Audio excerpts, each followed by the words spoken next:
Okay, so I'm here at a customer's house, and what we got here is a oscilloscope, and this is a pico spectrum analyzer. What we got here, this is your 60 hertz sine wave. This is time over voltage, and this is what this is telling me here, because this device here separates the dirty power off the 60 hertz sine wave, so I can see what's going on. So we know that there is a lot of activity. This spiking, a lot of times, is due to it could have a lot to do with your dimmer switches. Also, it's just what's going on in the grid at the same time. But my suspicion here is we have a lot of energy from the grid that's coming in from the neighbors. This house here is tested really low on magnetic fields. The bond wire is not attached to the water pipe, and we have a pretty new box. Now I have to do the plug-in meters. We have around 450 millivolts by plugging it in, but it doesn't tell me which frequency they are. But by looking at this here, we have a lot of energy right around the 20 kilohertz, which is what that is there, which that's been known. Anything above 2 kilohertz, right around this area over here, that's 5 kilohertz. Over here is, we got 3 kilohertz. Anything above 2 kilohertz, that dirty power will come in.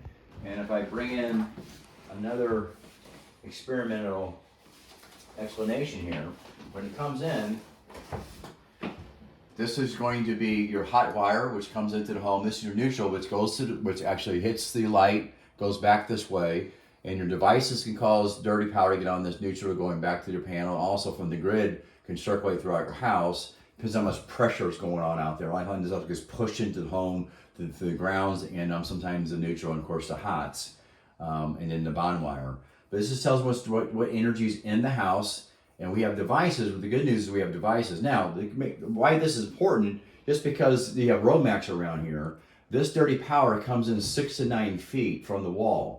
So the average person can't feel that. They think, oh, well, this is in Romax, so it's just right here, correct? No, it's not. That energy comes 6 to 9 feet. So this is 60 hertz sine wave is hitting you 60 times a second, 6 to 9 feet from the wall. But because we have all the new devices now, the smart devices, it's adding, including your LED light bulbs, it's adding dirty power in here, and these are frequencies that's coming in, and we have hundreds of frequencies here coming into the house, and that's why people over time, they can handle the 60 hertz cycle. They might have only maybe 2% of population got diabetes from maybe 3% from the grid.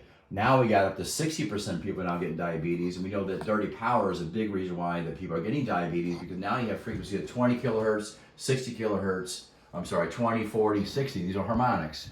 That means that 60,000 times a second, because this is kilohertz. 60,000 is 20,000, 40,000, 60,000 times a second, and then 80,000 times a second. These frequencies are hitting your body from the whole house, and people's like, I just don't feel good, I don't sleep very well. If you add one of these filters, this is a sine tamer.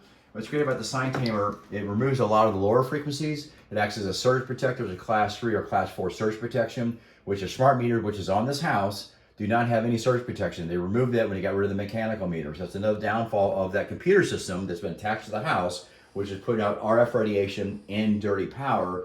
And as I talked to my senator, Schroer and Hawley, we're sending this information to let them know that's why people are getting sick, but they didn't get sick before. So let me go and plug this in.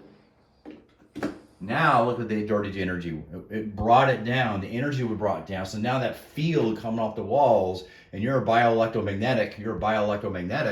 So your electrical field is not going to interfere with these dirty power frequencies, 60,000 times a second, 20,000 times a second. Now we do have another filter here called the DNA filter. Plug this in.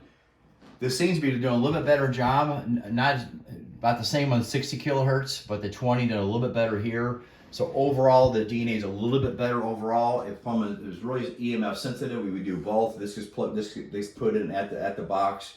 This we put in at the box as well, and also can be plugged into the walls. But if you do them both, it's going to do a little bit better.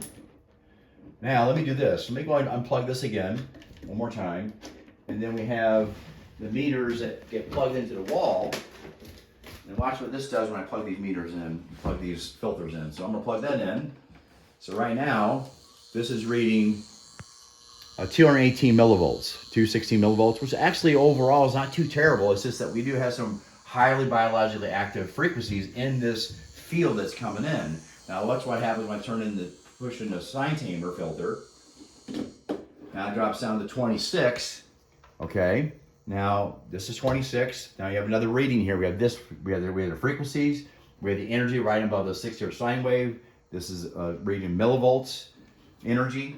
So we want to be below 50. So this got this below 50. We'll see what this DNA does here.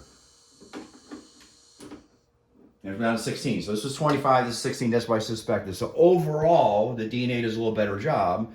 If I put in the sine tamer, it goes down to 16 down to about 12. So yeah, both these guys did a little better job. The only thing we don't like about these is these meters here don't pick up anything that much below. I'll unplug this again. They don't pick up this stuff below 10 kilohertz. Or right here, 10 kilohertz and below, they don't do very well picking this up. So a lot of this energy, the reason why this is lower than it should be showing, it's not picking up this energy down here. It is picking up this energy over here. So realistically, this number is a good indicator, but it's not a definite. And that's why I would like to look at what's going on with the spectrum analyzer here, or the spectrum view, and then of course the oscilloscope. All right, that's it.